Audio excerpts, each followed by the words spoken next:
TDP Rajya Sabha అభ్యర్థుల జాబితా confirm అయిపోయింది. వైసీపీ నుంచి తన సభ్యత్వానికి రాజీనామా చేసిన బీదా మస్తాన్ రావుకు మరోసారి అవకాశం ఇచ్చారు.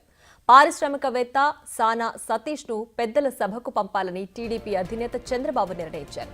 మరోవైపు ఒక్క సీటును బీజేపీకి ఇవ్వగా ఆ పార్టీ తరపున ఆర్ కృష్ణయ్య ఎన్నికల బరిలోకి దిగారు.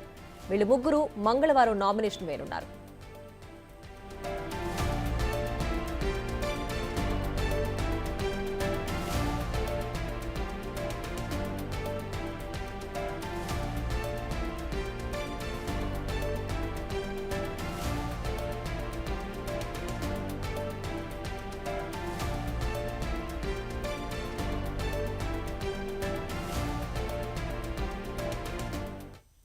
ఇక మరింత సమాచారం మా ప్రతినిధి శివ ఫోన్ లైన్ అందిస్తారు. శివ, చెప్పండి, రాజ్యసభకు నామినేషన్ కు వెళ్లబోయే లిస్ట్ అయితే కన్ఫర్మ్ అయిపోయింది కదా, పూర్తి డీటెయిల్స్ ఏంటి?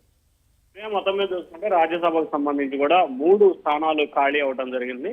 3 స్థానాలకు సంబంధించి కూడా కూటమి తరపున అభ్యర్థులని ప్రకటించిన పరిస్థితి కనిపిస్తా ఉంది. 3 రాజ్యసభ స్థానాలకు సంబంధించి మనం ముందుగానే అనుకున్నట్లుగానే తెలుగుదేశం పార్టీ నుంచి బీదా మస్తాన్ రావు, సానా సతీష్ కి కన్ఫర్మ్ అయింది. అలాగే బీజేపీ నుంచి కూడా ఆర్ కృష్ణ యాదవ్ కి కన్ఫర్మ్ చేస్తూ పార్టీ అధిష్టానం నిర్ణయం తీసుకుంది. మధ్యాహ్నం ఆయనకి బీఫామ్ కూడా ఇవ్వడం జరిగింది. అలాగే టీడీపీకి సంబంధించిన 2 సభ్యులకు కూడా రేపు ఉదయం బీఫామ్ ఇవ్వబోతున్నారు. ఈ 3 రాజ్యసభ సభ్యులు కూడా రేపు ఉదయం 12 గంటల సమయంలో కూడా నామినేషన్ లో దాఖలు చేయబోతా ఉన్నారు ఏపీ అసెంబ్లీ హాల్లో.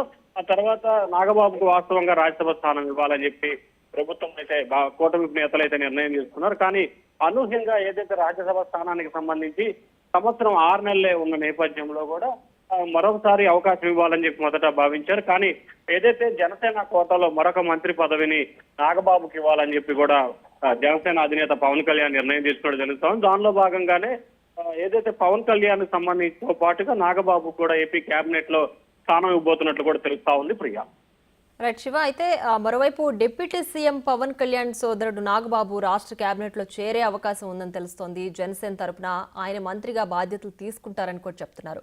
మొత్తంగా చూస్తే కూటమిలోని 3 పార్టీలకు సమన్యాయం దిశగా చంద్రబాబు నిర్ణయం తీసుకున్నట్లు తెలుస్తోంది కదా. సో ఫైనల్ గా ముగ్గురు కూడా సాటిస్ఫాక్టరీగా ఒక నిర్ణయానికి వచ్చారని భావించాలా?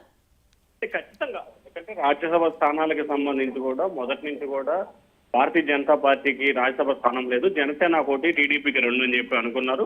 కానీ మారిన రాజకీయ పరిణామాల నేపథ్యంలో కూడా జనసేనకు రావాల్సిన రాజ్యసభ స్థానాన్ని భారతీయ జనతా పార్టీకి కేటాయించారు. ఇక ఏదైతే ఆంధ్రప్రదేశ్ కేబినెట్ కి సంబంధించి కూడా ఒక బెర్త్ ఖాళీగా ఉంది. అయితే దానికి సంబంధించి కూడా బీజేపీ వాళ్ళ కోసమే పెండింగ్ లో పెట్టారని చెప్పి గత కొంతకాలంగా విస్తృతంగా ప్రచారం జరుగుతోంది.